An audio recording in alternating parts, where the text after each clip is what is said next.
G'day fellas and welcome to a casted game. Spawning in over on the west side of the map in the colour pink, playing as the English, we've got Crackety here. My oh my, isn't it so nice to be able to zoom like that? I tell you what, every single time I do it, I just feel so damn good about it. And over on the east side, in the colour purple, playing as the Abbasid dynasty, we've got Age of Crashes. That is correct, Age of Crashes. A pretty good name considering the recent drama. I guess I wouldn't say drama, recent issues with crashing. It took a while for them to fix it, but they seem to have cleaned it up, though I do know a couple of players are still having issues with crashing. I know State in particular is still having some issues with crashing, so definitely not 100% fixed up at all. But welcome one and all to a casted game. We're here on Marshlands, and of course there is a distinct absence here of our good old friend, the Wandering Giant. I don't remember exactly what his name was. We only saw him once or twice, but he wasn't particularly, how do you say, impactful. He came in quite late into the game. All right, well, if you hear me muting my mic, that is because I fell sick, and I'm not kidding you, man. You know, one of the things that I don't think a lot of people think about when they have kids is you are going to be sick for like 50% of your life. Dude, it is terrible. It is absolutely terrible. You know, don't get me wrong, I absolutely love them, but at the end of the day, they just... oh man, they just attract the flu. They attract every little thing you can find. They manage to attract it. But I'm sure you can still hear I'm a little bit nasally in there. But we are we're recovering once again. So, and I should also mention that whenever it comes to my motivation just goes down so much when I'm sick. It's like I just feel sorry for myself. Don't want to do anything. Just want to sit in my room and sob and wait for it. You know, I said to my wife, I said, I kind of just wish I could fall asleep and just wake up when I'm healthy. And even at this point, you know, I'm still not 100%, but I said, you know what, I think we're probably good enough today to cast a game. And to anybody wondering, you know, I do try and cast games when I'm sick, but one of the things that happens is because you get a bit of a scratchy throat, and when you're talking like this all the time, so what'll happen is, you know, like 2 minutes in, you might need to clear your throat, then 4 minutes in, you clear your throat, and then you might have a coughing fit, and then at that point, it's just like, why am I doing this? I'm not ready, that sort of thing. Well, let's check in. That's my little update. Let me just clear my throat once again at 2 minutes 34. That's 2 for you. All right, so let's check in with our players, see how they're doing. We got Crackety here on the north side, who's going to be moving out with his scout over towards that enemy side of the map. He spots out Age of Crashes with all that sheep behind him.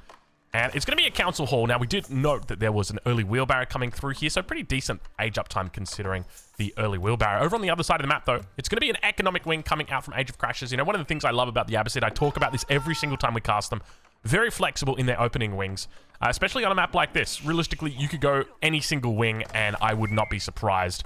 Even something like the trade wing is absolutely fine. I think against a civilization like the English as well, it kind of makes sense to go for trade wing, mainly because they're going to just be running like longbow spear initially. And if they try and go into knights, you've got camels. To me, it just makes so much sense against the English to do that because, as I mentioned, they're going to be playing that really slow composition. And you've got all the tools that you need to deal with to shut them down.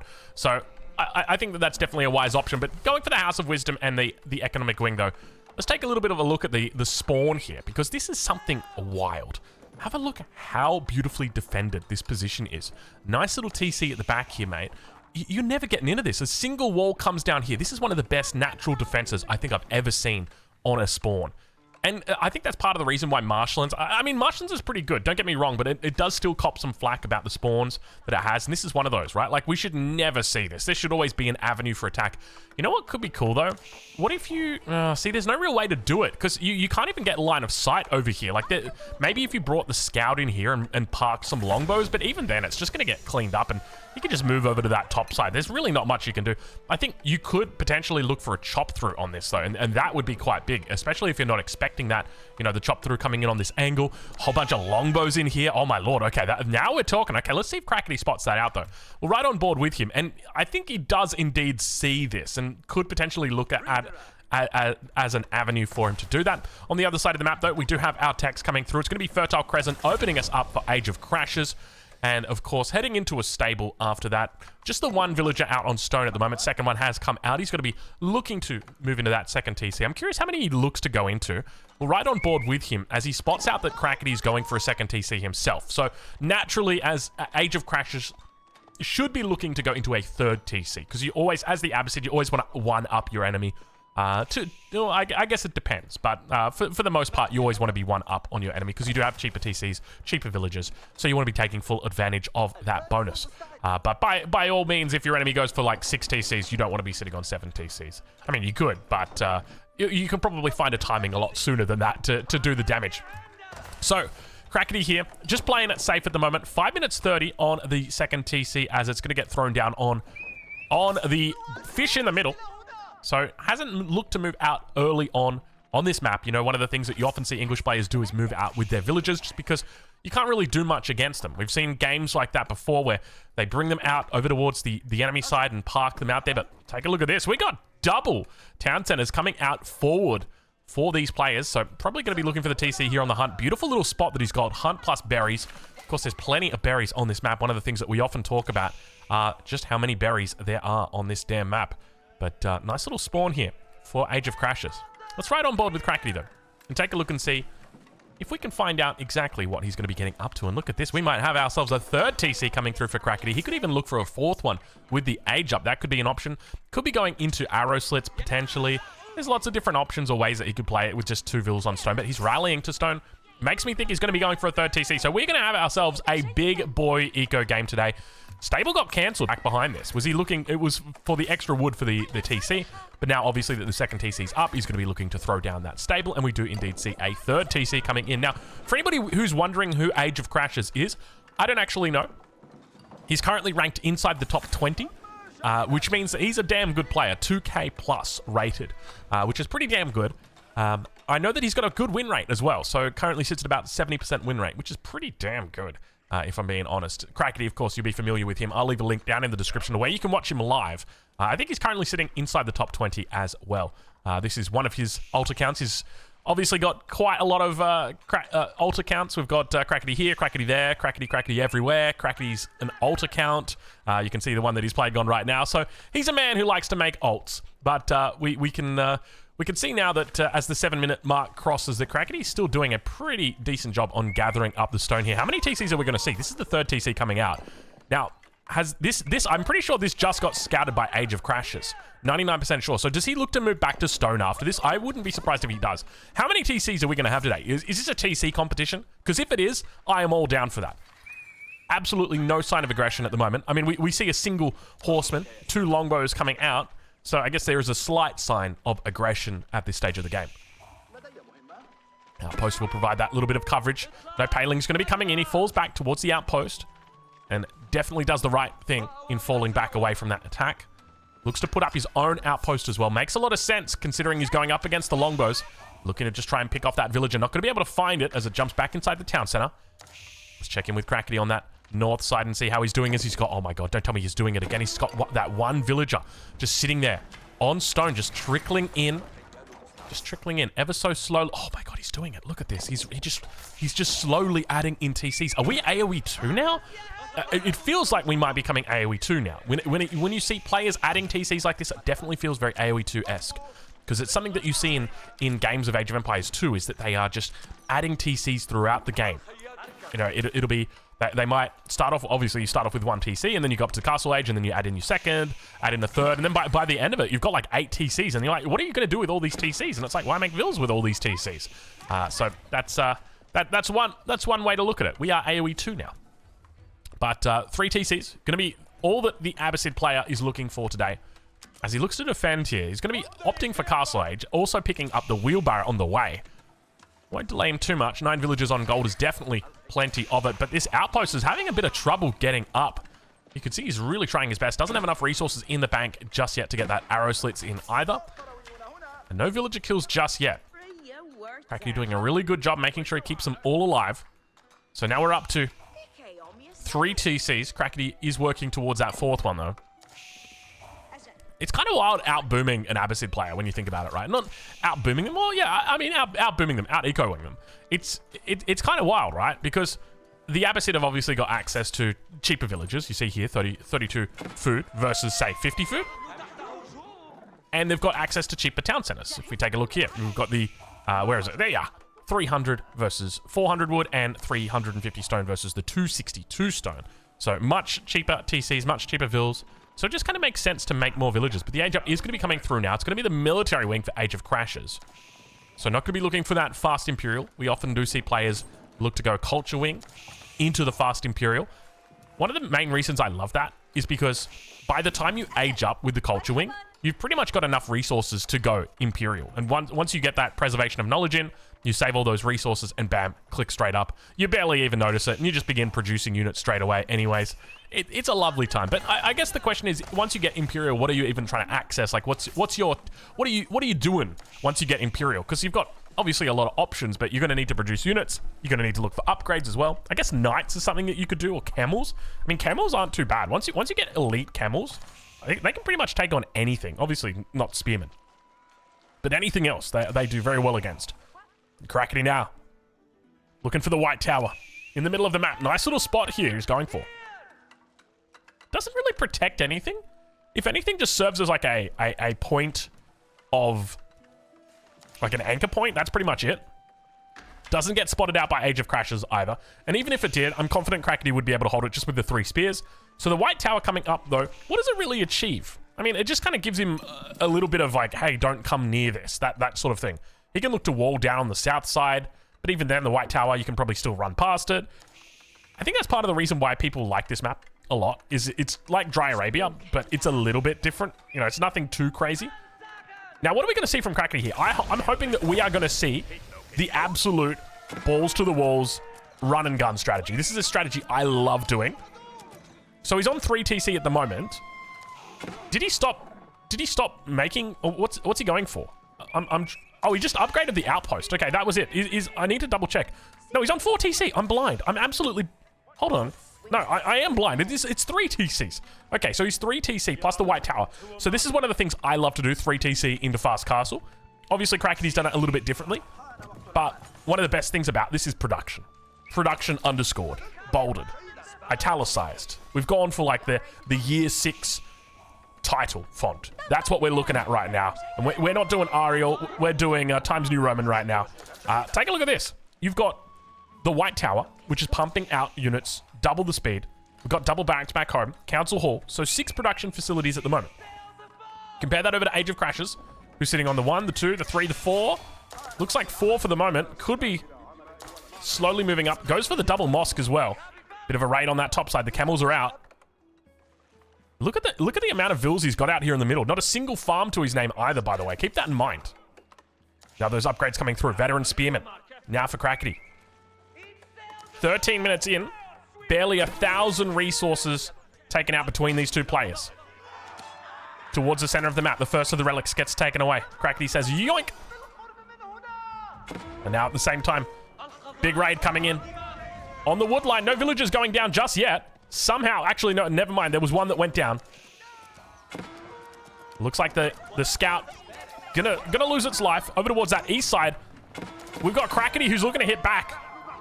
Within seconds of losing his own villager, he takes 2 from his opponent. And 3 vills go down, but in the scheme of things, it's not huge. When you think about it, these economies are absolutely massive at this point. So it doesn't really change too much. Siege Workshop going to be coming up now for Age of Crashes, looking for a trebuchet start to begin trebbing down that White Tower, those outposts. Mangonel rolling off the blocks. We hear behind the scenes a couple of ghulams looking to pick fights over here with some wolves. And now that full wall almost coming up as the second tier of Golden Ages get activated. Mangonel firing off once again towards that town center.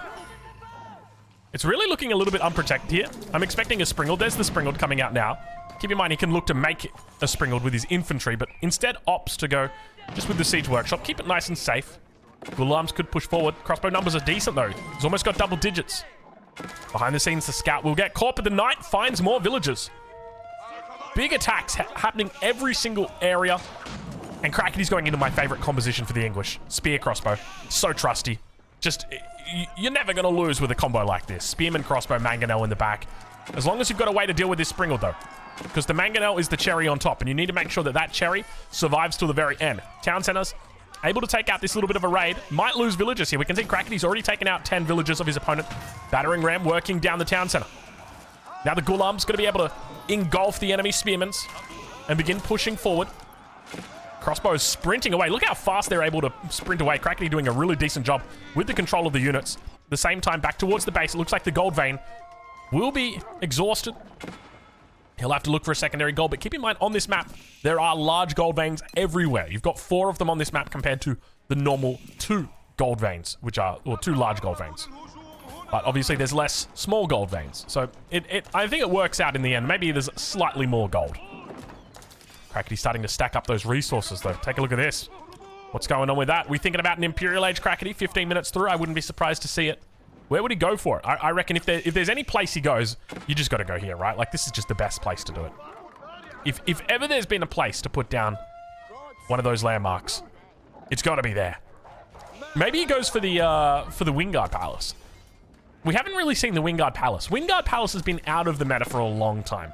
People have been favoring it less and less, and I think that's largely just because of how bad trebuchets are in the late game. Or not necessarily how bad they are, but how bad we perceive them to be.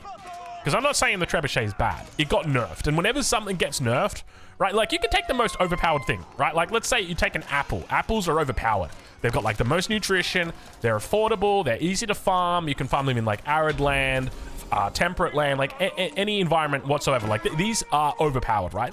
And let's say all of a sudden that you nerf apple. Like God's like, okay, we're going to nerf apple. We're going to reduce apple's size by 1%. Everyone immediately just stops eating apples. They're like, apples got nerfed. We're not eating them. They just got nerfed. They can't be good. They just got nerfed. But they're still overpowered. They're still destroying. And perhaps that is the Wingard. Perhaps the Wingard is the apple right now. And I'm not talking the company. I'm talking the delicious food. The apple, of course. What's your favorite type of apple? Let me know down in the comments. This is an unpopular opinion. And don't at me for this. The Granny Smith apple, at least that's what we call it in Australia, is the best apple. It is an S tier apple. It's the green one. The one that is a little bit sour. Oh my lord, man. How good can I just comment on how good sour things are? Sour things are by far like one of my favorite foods. Whenever I go to the supermarket and I walk down that damn aisle and I see, oh, there's some sour stuff. All right, what do they got? I love sour stuff. I don't know. What is it? It must be like a personality type. Like, oh, you're a Pisces. You like sour stuff. I'm sure I just made some sort of terrible joke. But anyway, well, let's move on. Let's move forward because we've got ourselves with a battle about to unfold. The double trebs. Not going to be able to take out that outpost on the front. Going to have to fall back here. Single mangonel on the back line. Going to be up against an uncontested Springald back line. Gets the shot off. Goes down the line. Unfortunately, the mangonel dies, but the Ghulam's still doing a decent job here. At the moment, it looks like Age of Crash is just spamming out Ghulams only. Not looking to go into any other unit. He's got a couple spears, a couple horsemen in queue, but it's just mass Ghulam. And up against Crackety here, that's a little bit difficult considering just how many crossbows he's got here. But the numbers aren't looking terrible for Age of Crashes here. Keep in mind, he's got the military wing, which means he's able to get that extra little bit of HP on these units. He's actually pushing this back. This is kind of wild, man. You don't underestimate the Ghulam. This unit's kind of crazy. Town center on the front. Looks like the battering ram did get taken out. More men at arms going to be rolling in off the blocks. Villagers also going to get sniped out here. At the moment, Crackety's up by a slight number, about 15. But at this point in the game, 15 villagers isn't a huge difference. A little bit of a raid attempt now from Age of Crashes. Continuing to fall back. He's got trebs on the back line. More archery rangers going to be coming out here. What does he look to go into? Just normal archers and combos, I think, would be the play. He's going to go crossbows himself. I guess he's up against men-at-arms, so it does make sense. But I feel like, yeah, I think crossbows Ghulams probably makes a lot of sense. Moreville's going to go down, though. Crackety now with a villager lead closing in on that 30 number. He's taken out 42 so far this game, and definitely there's a bit of an opening here for Crackety to look towards an Imperial Age if he so pleases. Whenever you take a good fight, always be thinking to yourself, how can I further my lead from this? I can keep rallying units into the enemy base, and they may hold, or I could look to extend out my lead. Do I age up? Do I add in more economic upgrades? Do I look for another TC? There's so many options for you. But can I just note something? We're 19 minutes through this game, and I do not see a single English farm. Not a single, hold on, let me check. There you go. Not a single English farm to his name. Crackety here. Well, it looks like the attack is somewhat stalling out. Age of Crash is still at 81 vils, which is pretty decent. He's got 3 TCs, and keep in mind the TCs are cheaper here, so if he wants to add a 4th or a 5th, very easy for him to do. But Crackety managing to hold for the moment. Still only 200 points a difference between these two on the score. So just remember that there is still quite a lot going for Age of Crashes. But now Crackety looking to fall back. A lot of gold stacked up. Anytime I see the gold stacked up, I think he might be looking at that Imperial Age. Crackety, a very greedy player. Played with him plenty of times. That's one of the things he often looks to do, is he goes for the midline farms right here. If ever there's been an excuse to go for the Berkshire Palace, it's this right here. I need to defend my farms, sir. Throw it down right there. Maybe even go a little bit further forward. Look at this. Horticulture now coming through for him as well. Battering ram on the way down. Loving the battering ram. Just to clean up these outposts on the edge of the map. And that town center on the front might be going down. You can see the villagers popping out. Fortunately manages to survive. It definitely feels, to me, the big thing for Age of Crashes, he doesn't have enough siege. He needed to have more siege. The siege would have dealt very easily with the crossbows. And now you can see he's going to struggle a little bit as the men-at-arms run forward. Why are these English units so damn fast? Second Mangonel looking to fire off. He needs to hit this backline, though. There we go. There's the focus. Big shots coming in. You can see them all grouping up. Gulams together. And it looks like it's going to be a hold from Age of Crashes. Meanwhile, behind this, Crackety puts a whole bunch of units in queue. 7 men-at-arms in queue. 9 crossbows in queue. It's this classic combo that we see. Men-at-arms, crossbows. So safe. Nothing really takes care of it. I mean, you can look for something like horsemen and knights or something like that, but the reality is it's just way too hard to transition into something different. Crossbow numbers. Really starting to build here. Up to 18.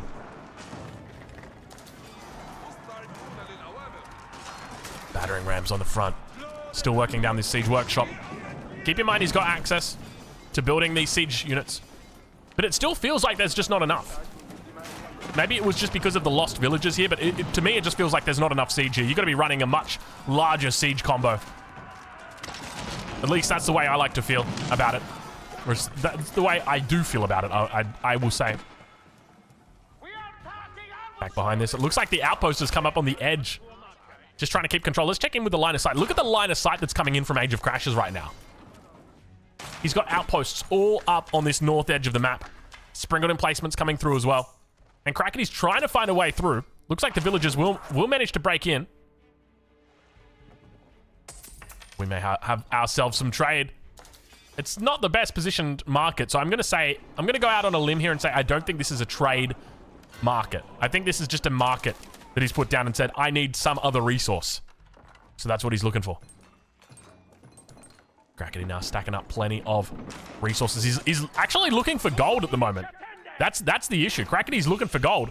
He's coming out over to this gold on the north side, or rather on the east side. Sprinkled emplacement's going to be here. He might be able to pick off the enemy vills from the backside. Looks to throw down an outpost. Rushing it down. He's throwing down multiple with the siege workshop as well. Probably just looking to get a ram out to deal with this outpost. But in the center of the map, Crackety, he's currently maxed out. 200 of 200. Which means he's not going to have that option. Now villagers looking to torch down the outpost before it gets the chance to come up. Does indeed. Control of the gold is incredibly good right now. Take a look at this minimap.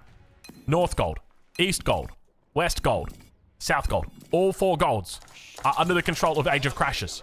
And just remember, even if your score is higher than the enemy's, the game state may be different. The game state, you can't really take into account the score, or the game state when it comes to score. Couple of Gulams now moving up towards that top side. Crackety really starting to struggle here. May have to think about selling resources. Let's take a look and see whether he's dropped that market down just yet. Doesn't look like it. Actually, we can check here. No, never mind. He does have a market somewhere. There it is, right on the front. These market placements are questionable. Wolf here, as well as this sprinkled emplacement, looking to take out these villagers on the gold. He's really in a pickle right now. These vills on the north also going to be evacuating. You can see the mining camp up here. He's got no luck. And this goes back to my earlier statement with regard to the White Tower. The White Tower was placed in a position That's normally a really good spot. You know, Dry Arabia, this is right where a large gold vein would spawn. But the reality is, we do not have any gold in the middle of the map. And he's got access to no gold at the moment. The only thing he's got is this on the west side. And it does look like the bark shit is going to be coming down now on the front line. He will be looking to secure this position. Starting to build up. Plenty of units here. Age of Crashes might be looking to contest it. He spots it out. He says, hold on, I can stop that age up. I can stop the age up. Springalds together with the Mangonels. Springalds able to take them out. Looks like some good micro coming in from Age of Crashes, as you would expect a 2k rated player to do. Crossbows begin to move forward. He's looking to try and deny out this Berkshire Palace. He might be successful. The numbers are looking really good from Age of Crashes. 160 versus 155 population at the moment. A difference of 30 villages, though, in favor of Crackety. That difference is going to translate to a larger military population for Age of Crashes, and it's going to be the cancel of the Berkshire. He says, you are not going Imperial, my friend. Not on my watch, or at least not there. Now back home, the Ghulam looks to nuke back this lumber camp. Meanwhile, towards the top side, Crackety still nowhere to be seen on this northern mine. More men-at-arms coming in on the south. Stone walls not yet up on this southern position. It looks like a chop through did happen as well. And with the landmark being cancelled, I think Age of Crashes gets himself a really nice victory here. The one thing I will note is Age of Crashes has not yet rebuilt his villages. And that's where I feel like maybe role-playing Age of Empires 2 a little bit more can really help him here. Had he gone up to that 3 TC, that 4 TC, he's able to replace those villages that have died. Because obviously he's lost a lot. Crackety's been doing a good job taking out villages. It's been an absolute grind. But instead we've got the Wingard Palace coming up back here. In the middle of the map, Crackety opts for the Wingard Palace. And we've got ourselves 2 sets of Wingard Rangers coming out. Crackety looking to play into the Wingard Rangers. Now, I'm going to be honest. They changed the Wingard Rangers probably about, what, 3, 4, 5, 6 months ago? I don't even remember what they did. Did they give them, like, incendiary arrows or something like that? They've got some weird upgrade. I remember that their range is really long. I just don't remember what they changed about them. I think they increased the cost of them as well. They made them largely gold, if we double check. Because these are not the best units to be producing when it comes to oh, never mind. They're actually wood heavy, which is really good.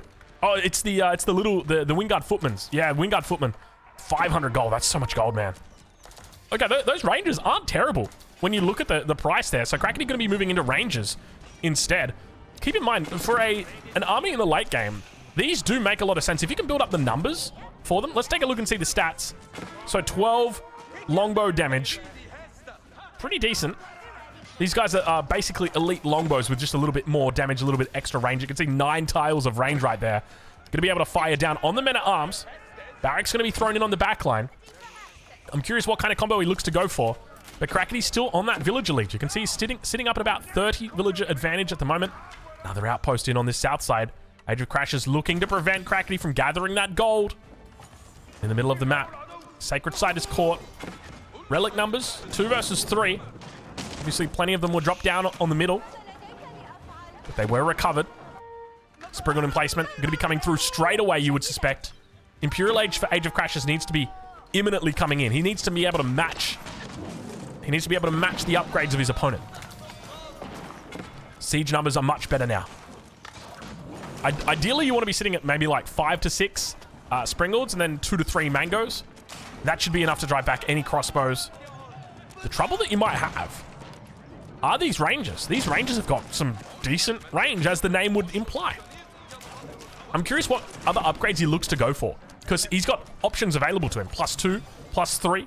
He's actually got no ranged attack in his upgrades at the moment. Wait, what? Hold on. Let me check that. Oh, no, never mind. There we go. Yeah, I was looking at the wrong upgrade. He's got melee upgrades. He doesn't have the ranged upgrades, though. And now Crackety looking to clean up this position over on the south. Crackety's still holding that villager lead. Up to about 40 villagers now, the lead for him. Almost maxed out. Age of Crashes behind him, though. 35 population, the difference. And the ranger numbers start building. You can see them right now. He's up to 12 rangers. Is he adding any more? He's got a Wingard army in queue, which is the 2 crossbows, the 2 spears, and the trebuchet. Really hard to get these out, though, because when you're maxed out like this, everything else just tries to pop in. And Crackety, I feel like the walls are closing in on Crackety at the moment. if we take a look at him, at his perspective, he's just playing the quintessential English. The enclosures has come through, let there be no doubts. But it's very much a quintessential English style. And I don't know where he's going to go once he runs out of gold here. He's got to obviously move up towards this north side. Still 7k gold on it. He could come down here as well. 5k gold on this one. But he's going to have to think about gold. Could also look to trade as an option. Now that we are reaching that stage of the game. Never be afraid to trade as the English. Remember that.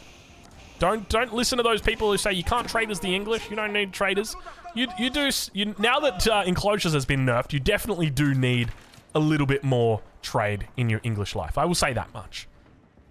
But now, I mean, now that you guys have kind of Brexited, it's kind of hard to trade. Anyway, that's a story for another video.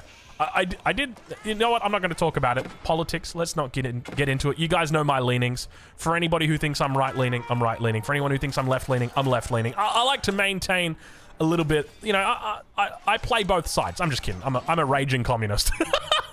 But anyway, in the middle of the map, though, the age up has now been completed for our south player, Age of Crashes. I'm not really a communist. Calm down, guys. I'm living in... I'm just going to stop. I'm putting my foot in it. Because at the end of the day, you know, you're never going to please everybody. But, I mean, you know what? When it comes down to, like, that sort of thing, though, I'm very much about having my own... my values. So, you know, we could do a video on that. We could do a video on the aliens, video on politics. But, anyway, we move on, we move forward. Roller Shutter Triggers has come through for Crackety. That means he's going to have that little bit of extra range on his Springles. Compare that over to his opponent, who he's only getting the Roller Shutter Trigger upgrade now. Obviously, with the Culture Wing, it's going to be a little bit cheaper for him to do it. Do we see any more ranges coming through? You can see still the Wingard army is in queue here. Still on 12 ranges for the moment. Crackety really struggling here. Attacks from all sides. Gold on the south, not open. Gold on the west has been shut down. 405 gold in the bank. He's looking for more and more upgrades. Incendiary arrows. Looking to pick up melee armor as well.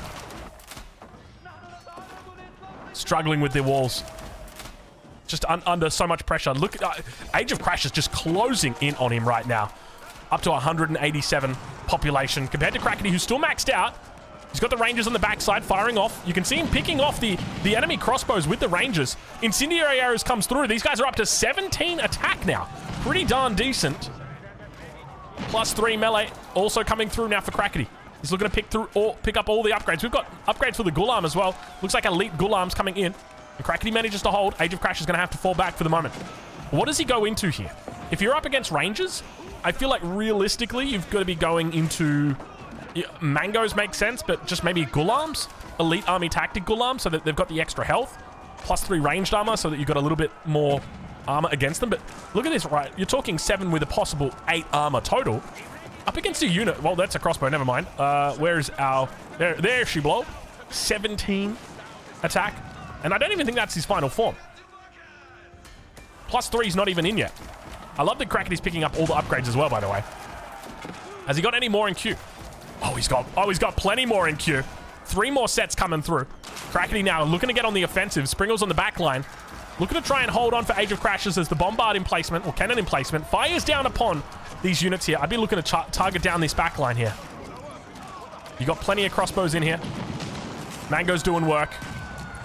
It looks like most of the men-at-arms have been taken out, but more and more range units going to start rallying in. Crackety's still sitting on 200 population. More Rangers on the way in. Never mind, he's on 9. Those are hand cannoneers. Why are we making hand cannoneers? That is so gold heavy. Very expensive. Siege Works, together with Greased Axles, now going to be coming in. The gold control is so damn good for Age of Crashes. It is impressive to me that Crackety is still somehow holding on. Where is his gold coming from? Can we just take a look at Crackety? Is it really only... It's quite literally just the enclosures. That's all the gold. Enclosures together with his relics. Has he captured a sacred site? Oh, he can't actually get the sacred site. His opponent could go for a sacred victory, actually. Look at the scores. Look how close the scores are. 9,010 versus 9,020. That is how tight this game is. Age of Crashes manages to bring it back. What he lacked in villages, he made up for in map control. But now Crackety's got himself quite an army, and Age of Crashes is going to have to scramble if he wants to deal with these numbers. 19 siege engines out at the moment for Age of Crashes, or at least 19 populations worth of siege engines. What does that mean? Well, it means 4 Springles. Should mean a couple of mangoes as well. No, we don't see any mangonels. He's got 4 battering rams instead. This, to me, this is a bit of a mistake. I feel like you gotta have a mangonel at this stage of the game. Just even one mangonel, just to put on the pressure, just to try and draw the Springles in and say, hey, boys, come over here. And then, bam, right in the kisser. Wall coming up for Crackety. Secures the large stone. Still got a little bit of gold back here. 181. Still yet to get that plate cutter point. Interesting upgrades that he's gone for. Just going for the melee upgrades only. I guess he's fighting against the Ghulam, so it kind of makes sense for him to go for that melee armor. Now those men at arms moving in with their 10 armor for the English in the north. How many rangers have we got? He's still got more in queue. There they are on the back. Teeing off towards the front line. 14 now he's up to. Definitely the star of the show here today. I tell you what, we keep getting this message population cap reached. I can't get it off my screen. I'm just going to have to leave it there. Sorry to all those watching. Look at the Rangers popping all of the backline right now. We've got archers back here. We've got crossbows, and they're just getting their heads knocked in with the Wingard Rangers. Look at these guys go. Look at them firing down. They say, see you later, mate. Absolutely just destroying that backline. Crossbows here as well to back him up. He's got to move those Rangers back. Indeed, he does. Making sure, look at the micro coming out from Crackety right now. Absolutely beautiful stuff. But at the same time behind this, battering ram working through its magic. Somehow manages to find a way through. A couple more units just going to be trickling in here. It looks like a couple of proxy barracks have been thrown in. Meanwhile, the Rangers in the middle of the map continue fortifying this position. Up to 20 Rangers now. Still got more of them in the queue.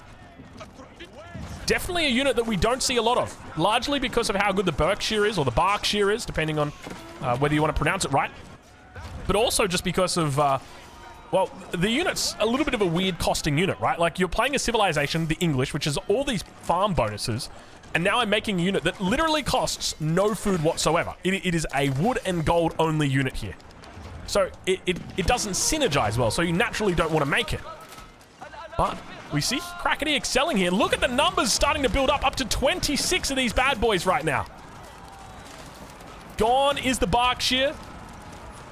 But today, instead, we get to see the Wingard Rangers, and now they pop off with their extra attack speed, firing down on the enemy backline. The hand cannoneers absolutely getting wrecked.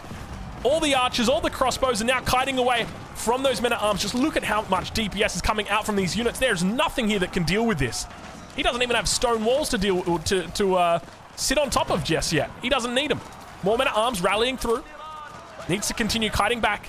Struggling a little bit. Getting in on top of him. Let's check in with Crackety and see how he's doing on the backline. It looks like he's cleaned up most of it. Men-at-arms moving towards the north. Under attack from the south. There's a random trebuchet down here. Just pushing the south. It reminds me of Beastie. Often you see him do that kind of shenanigan. You know, often people will go for a battering ram. Beastie throws out the bombard or the trebuchet like that. But now, Crackety finds huge value off these Wingard Rangers. Absolute insane numbers, and now we hear those arrows popping off once again. The arrow volley coming in. Look at the DPS coming down. He's just got all of these units shift queued on the backside. Instead, now going to be focusing his attention on the front. You can see the difference in attack speed when he's got it versus when he doesn't. Numbers starting to dwindle here. He needs to get more and more out. He's rallying them towards the front, but keep in mind, they're not going to be popping out unless he's got population space for it. One of the weaknesses, I would say, of the Wingard Palace is that you really can't build up those numbers. You have to kind of play around it. You got to cancel all your units in queue just so you can pop them out. Delete units, that's the other thing. It really starts to hurt. But now, speaking of starting to hurt, Age of Crash is starting to hurt over here. Down 40 population. He's got to find some way to get back into this game. 28 more Ghulams in queue. And it just feels like he doesn't really have a win condition at this point. He went for the gold control, but Crackety did a wonderful job wrestling it back from him. Only now, with the single gold vein, that was all he needed to get back on the board. And it's just been a combination of the men-at-arms together with the Wingard Rangers. Apologies for the Discord sound. You would have heard it in the background right then. I'm normally on D&D, but I think I've just turned myself online recently. So that was me. That wasn't you. I don't think I've ever done that in a video. Apologies to all those watching and all those alt-tabbing to check your Discord. Jeez Louise. Can you believe the production on this guy? That's terrible. That's absolutely terrible. Look at the Ranger numbers, though. It's all over Red Rover at this point. Men-at-arms coming into the production. He's trying to hold on for dear life. Keep's going to be coming up way too far away from the action, though. He's looking to try and keep those farms alive, keep them afloat. But Crackety just maxing out, sitting at 86 plus on that military population. Meanwhile, down towards the south, still under attack. Can hear that emplacement firing off. Men-at-Arms looking to clean up. Goldvein still got 6k on it up here. Crackety doesn't care, though. He is like a honey badger right now. Just focusing down any unit that he sees with these rangers. Keep in mind, these guys have got 9 range on them. Able to take out anything, and still... Oh, do we see the +3? Yeah, +3 has come through. So a total of 18 attack on these guys. That means they're doing, against men-at-arms, or rather against the ghoul arms of the enemy, he's doing 10 damage. It's basically a crossbow. You got to throw into account the attack speed as well. Those are huge numbers that we're talking about right now. Continuing to attack Central Sacred Site. Not going to get neutralized, just being run over. The men-at-arms towards the north look like they've been successful. Down to 120 population now for Age of Crashes. Really starting to struggle. A good game gets called, ladies and gentlemen. Make sure you go check out Crackety here. A beautiful game coming out from him and demonstrating the power of the Ranger. We can see them right there just chilling out, having a good time. Make sure you go say good day to Crackety. Of course, if you've enjoyed the video, make sure you leave a like and we'll catch you guys in the next one.